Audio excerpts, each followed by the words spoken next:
अस्सलाम वालेकुम दोस्तों, मेरा नाम है लियो, मेरे साथ हमेशा की तरह मौजूद है दाऊद और आप देख रहे हैं जिस वक्त हमारा शो क्योंकि देखना दोस्तों आप लोग से बात करने जा रहे हैं। बात करेंगे जी आज आपके साथ मुल्डर ने बना दिया भाई 367 रन 367 400 कर सकते थे लेकिन रिकॉर्ड नहीं तोड़ा लारा का। क्या रीजन है वो आपको बताएंगे।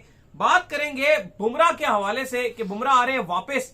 माइकल वॉन क्या प्रिडिक्शन कर रहे हैं भाई, बड़ा 3-1 लगे हुए हैं, फिर ऐसे बात करेंगे। और बात करेंगे इसके बाद क्लब चैंपियनशिप के हवाले से क्या अपडेट आ रही है, बीसीसीआई ने क्या रिस्पॉन्ड किया है वो भी आपको बताएंगे। तो अगर आप हमारे चैनल पर पहली बार आए हैं चैनल को आप भी सब्सक्राइब करें और साथ में तो बात का आगाज करते हैं मोम खबर के साथ जो हमारे पास आ रही है। तो भाईजान मुल्डर ने किए 367 रन लेकिन उसके बाद मुल्डर कर सकते थे 400 रन जो कि ब्रायन लारा का रिकॉर्ड था, टूट सकता था, लेकिन उन्होंने इनिंग को कर दिया डिक्लेयर क्योंकि वो खुद ही जो है कप्तान थे और कप्तान ने सिग्नल दिया कि भाई डिक्लेयर करो और डिक्लेयर कर जो है बाहर चले गए, जिसके ऊपर लोग बड़ा उनका जो मजाक भी उड़ा रहे हैं। एक तरफ से जब मुल्डर से पूछा गया कि भाई आपने डिक्लेयर क्यों किया तो मुल्डर ने ये रीजन बताया कि भाई उनके जो 400 रन थे ब्रायन लारा के वो इंग्लैंड के अगेंस्ट थे।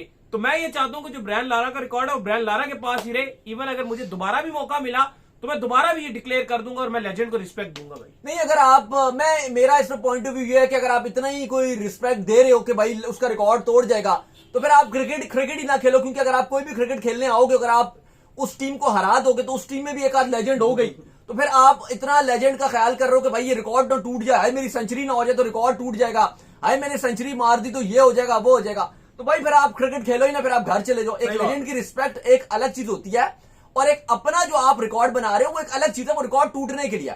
फिर अगर आप 367 जो मुल्डर ने बनाए हैं ये 4th हाईएस्ट टेस्ट क्रिकेट की हिस्ट्री का रन है, तो नंबर 1 पे चलो लारा है 400, नंबर 2 पे मैथ्यू हेडन का आता है जिन्होंने 2003 में जिम्बाब्वे जैसी कमजोर टीम के अगेंस्ट रन बनाया था।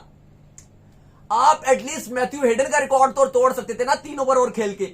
49 50 और 49 चौके और 4 छक्के उन्होंने मारे, लेकिन बिल्कुल ये जो एक्सक्यूज उन्होंने दिया ये टेस्ट मैच भी फुल साउथ अफ्रीका की गिरफ्त में, आज दूसरा दिन था, लंच पे डिक्लेयर कर दिया।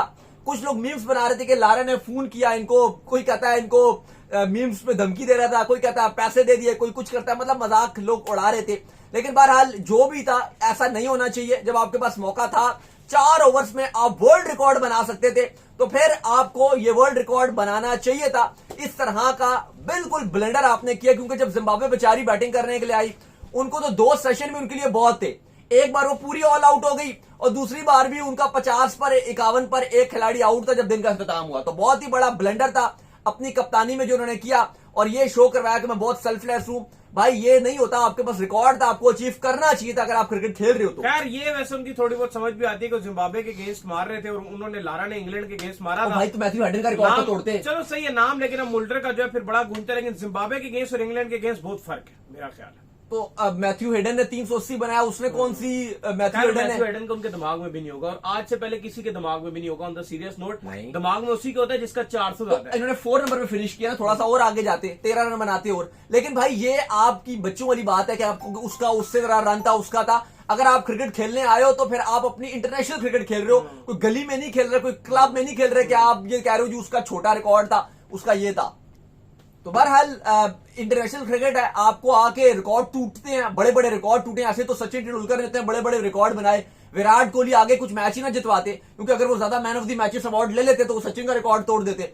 इसी तरह सचिन जो सुनील गावस्कर से बुरा खेलते कि सुनील गावस्कर का मैं रिकॉर्ड ना तोड़ दूं।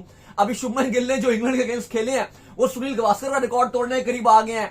एग्बिस्टन बर्मिंगम में उन्होंने विराट कोहली का रिकॉर्ड तोड़ दिया, फिर तो शुभमन गिल को भी शर्म आनी चाहिए कि इतना बड़ा खिलाड़ी विराट कोहली उसका रिकॉर्ड तोड़ दिया। अब वो इस 3 टेस्ट मैच में अगर ज्यादा रन बना गए तो वो विराट कोहली का तो छोड़ें, वो सुनील गावस्कर का जो ऑल टाइम किसी भी बायलैटरल सीरीज में या दुनिया में डॉन ब्रैडमैन से कोई बड़ा खिलाड़ी है, ये शुभमन गिल तो डॉन ब्रैडमैन का रिकॉर्ड भी तोड़ देगा, इसको भी शर्म आनी चाहिए। चले खैर जी, इसके बाद जो अपडेट आ रही है हमारे पास वो ये आ रही है कि बुमराह जो है वापसी करने जा रहे हैं और माइकल वॉन का जो रोना धोना है वो अभी से शुरू हो चुका है। लेकिन माइकल वॉन साहब ये कह रहे हैं कि ठीक है इंडिया ने बेशक जो है वो इस टेस्ट मैच में बहुत बेहतर खेला, लेकिन मेरी जो प्रिडिक्शन है वो स्टिल ऑन है। मैं 3-1 की प्रिडिक्शन पे कायम हूं कि इंग्लैंड जो है इस सीरीज को 3-1 से जीतेगा। तो एक क्या वो होगा, क्या हो जाएगा, एक ड्रॉ हो जाएगा। जाहिर है उन्होंने कहा एक आध बारिश या ड्रॉ हो ही सकता है। लेकिन कल शुभमन गिल ने भी इस पे क्लियरेंस दी और आज भारत ने आराम का दिन था और आपको पता है 10 जुलाई से जो 3rd टेस्ट है वो लॉर्ड्स में खेला जाएगा। अब अपडेट्स ये आ रही है कि भारत अपनी टीम में एक बड़ी तब्दीली करने जा रहा है और वो तब्दीली है जसप्रीत बुमराह की। बुमराह टीम इंडिया में वापसी करने जा रहे हैं और प्रसिद्ध कृष्णा को बेंच करवाया जाएगा। यानी कि भारत का जो लॉर्ड्स में जहां पे कहा जा रहा है कि विकेट बोलिंग वाला विकेट होगा, फ्लैट विकेट नहीं होगा, बॉलर्स को बहुत हेल्प मिलने वाली है। आगे भी लॉर्ड्स का जो वेदर है वो भी ओवरकास्ट रहेगा और उम्मीद की जा रही है कि बॉलर्स को बहुत कुछ मिलेगा। ऑलरेडी आकाशदीप ने कल जैसे बॉलिंग की 10 विकेट्स उन्होंने पूरे मैच में चटकाए। फिर अगर आप बात करते हो, सिराज ने पहली इनिंग में 6 खिलाड़ी आउट किए थे, दूसरी इनिंग में उन्होंने भी 1 खिलाड़ी आउट किया, वो भी सही रिदम में नजर आ रहे हैं। और इसमें एडिशनल जसप्रीत बुमराह की हो रही है प्रसिद्ध कृष्णा की जगह। तो इंडिया का जो ट्रायो फास्ट बॉलर है वो बड़ा ही बेहतरीन नजर आ रहा है लॉर्ड्स के हिसाब से। और इतनी बड़ी जीत जो इंडिया ने कल हासिल की, पहली एशियन टीम बनी, क्योंकि बर्मिंघम में आज तक कभी कोई एशियन टीम टेस्ट मैच नहीं जीत सकी, इंक्लूडिंग इंडिया, कोई भी जीत नहीं सका था। तो जो शुभमन गिल की कप्तानी में कर दिखाया इंडिया ने, माइकल वॉन और आपको पता है नासिर हुसैन ने स्टोक्स को बड़ा क्रिटिसाइज किया था, काफी भारत की तारीफ भी की जा रही थी। लेकिन अब भारत ने ये जो एक और खबर सुना दिया है, ये ऐसा लगा है कि इंग्लिश मीडिया के जो जख्म थे उनमें ये नमक की तरह छिड़का गया कि जसप्रीत बुमराह की इंक्लूजन को लेकर। दूसरी तरफ इंग्लैंड ने अटिंगसन को ऑलरेडी स्क्वाड में ऐड कर लिया और खबरें ये हैं कि प्लेइंग 11 में जोफ्रा आर्चर भी खेलेंगे, अटिंगसन भी खेलेंगे। इंग्लैंड भी अपनी बॉलिंग पे थोड़ा सा पावर बूस्ट लगा रहा है। लेकिन माइकल वॉन, वही बात है कि इतनी बुरी तरह कल इंग्लैंड टेस्ट मैच आ रहा है 336 रन से। ये अपने में कितना बड़ा स्कोर है, जितना इंग्लैंड ने सेकेंड इनिंग में बनाया नहीं उतने से ज्यादा रन से तो वो ये हार गए हैं। और अब यहां पर वॉन फिर वही जो हमेशा से वो इनकी आदत होती है, ऑलरेडी आपको पता है, एनालिसिस भी कर रहे हैं, वो जो उनकी आदत होती है कि वो उस तरह की हरकत करते हैं कि वो जान के अजीब व गरीब प्रेडिक्शन करते हैं। अब उन्होंने प्रेडिक्शन किया कि भाई आप वेट करो और देखना मेरी प्रेडिक्शन ठीक होगी। उनका मानना यह है कि जो 3-1 की जो मेरी प्रेडिक्शन है वो कायम रहेगी, क्योंकि वो ऑलरेडी प्रेडिक्ट कर चुके थे सीरीज से पहले कि इंग्लैंड 3 मैच जीतेगा, 1 सिर्फ भारत के हिस्से में जीत आएगी और 1 मैच ड्रॉ हो जाएगा। ये माइकल वॉन की प्रेडिक्शन है। लेकिन ऐसा लग रहा है कि शुभमन गिल जो माइकल वॉन की प्रेडिक्शन और जो उनके ख्वाब है उन पर पानी फेरने वाला है। बिल्कुल जी। खैर, इसके बाद जो हमारे पास अपडेट आ रही है वो आ रही है कि क्लब चैंपियनशिप के हवाले से जो अपडेट आ रही है, और अपडेट ये आ रही है कि बीसीसीआई ने जो रिफ्यूज कर दिया है। ये बड़ा चल रहा है भजन, लगातार जो है रोज इसके ऊपर जो अपडेट्स आ रही हैं कि इंग्लैंड का क्रिकेट बोर्ड जो है वो एग्री है, और काफी क्रिकेट बोर्ड्स हैं जैसे कि IL T20 जो है उनकी तरफ से एग्री है, काफी लोग यूएई जो है वो एग्री हैं। लेकिन इस वक्त जो है वो इंडिया का जो क्रिकेट बोर्ड है वो इसको रिफ्यूज कर रहा है। और इंडिया का क्रिकेट बोर्ड लास्ट टाइम से हम आपको काफी टाइम से बता चुके हैं कि वो ये चाहते नहीं है कि आईपीएल के अलावा उनकी जो आईपीएल की टीम है वो कहीं भी जाकर खेले। देखिए, ईसीबी के जो एग्जीक्यूटिव साहब हैं रिचर्ड गोल्ड, वो ये मुतालबा लेकर आए थे और उन्होंने हर बोर्ड्स के साथ मशावरत की, सबको इनवाइट भी किया था। इंग्लैंड में मीटिंग थी, पीएसएल के जो सीईओ साहब हैं सलमान नसीर साहब, उनको भी बुलाया गया था, अलबत्ता वो गए नहीं। बाद में बड़ा उनको क्रिटिसाइज भी हुआ कि भाई आप नहीं गए, तो उन्होंने कहा मुझे पहले बता देते, मैं जूम के थ्रू आ जाता, मैं शिरकत कर ही लेता उसके अंदर। लेकिन बहरहाल फिलहाल 5 टीम्स जो वो एग्रीड नजर आ रही हैं जो खेलेंगी। 5 टीम्स मतलब 5 लीग्स की चैंपियंस टीमें, जैसे बिग बैश की चैंपियन टीम वो एग्रीड है, ऑस्ट्रेलिया मतलब 100 टूर्नामेंट तो वो चलो खुद ही है। इंग्लैंड ने ये फैसला किया था कि वो T20 ब्लास्ट की टीम को आगे लेकर नहीं जाएंगे, वो 100 को आगे लेकर जाएंगे, वो ऑलरेडी ये बता चुके हैं, तो उनकी तरफ से 100 है। फिर अगर आप आगे देखते हो तो कैरेबियन, वहां से भी एक टीम तैयार है। यूएसए की जो मेजर लीग है उनकी एक टीम तैयार है। यूएई की IL T20 ये तैयार है। कैरेबियन की जो टीम है CPL की विनर वो तैयार है। लेकिन बात यह है कि अगर IPL, उन्होंने राब्ता बीसीसीआई से भी किया था, लेकिन बीसीसीआई का यह मानना है कि हम आपको सपोर्ट करेंगे, हर लिहाज से सपोर्ट करेंगे। सपोर्ट ऐसे करेंगे कि अगर हमारी कोई फ्रेंचाइज की कहीं और टीम खरीदी हुई है, जैसे यूएसए में अगर IPL के ऑनर्स इन्वेस्ट किया है या साउथ अफ्रीका में इन्वेस्ट किया है, साउथ अफ्रीका वाले भी इंटरेस्ट शो कर रहे हैं इसमें, या कहीं और किया, तो वो आ जाएंगे। फिलहाल अभी वो चाह रहे हैं कि पहले एडिशन में, उनका मानना यह कि फर्स्ट एडिशन में हम IPL की टीम नहीं भेजेंगे। पीएसएल का भी अब यही नजर आ रहा है कि शायद पहले एडिशन में वो शिरकत ना करें, लेकिन अगर IPL या पीएसएल वाले नहीं होते तो फिर सक्सेस इतनी नहीं मिलेगी।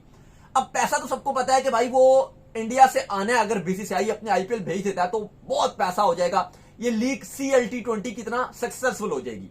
लेकिन इस पर बीसीसीआई को यह लग रहा है कि अगर हमने अपनी विनिंग टीम RCB को भेज दिया ये खेलने के लिए, ये लीग तो सक्सेसफुल हो जाएगी, लेकिन कहीं लॉन्ग टर्म ऐसा ना हो जाए कि जो हमारे IPL के स्पॉन्सर हैं वो ये सोचें कि यार IPL में 100% पैसा क्यों इन्वेस्ट किया जाए, कुछ पैसा चैंपियंस लीग या व्हाटएवर इसका जो भी नाम है अभी रखा जाएगा, क्लब चैंपियंस लीग, या कुछ लोग कह रहे हैं वर्ल्ड क्लब चैंपियनशिप इसका नाम रखा जाएगा, अभी नाम इसका रखना बाकी है, जो भी आप कह लो, क्लब टूर्नामेंट है, बहरहाल ICC के अंडर ये खेला जाएगा।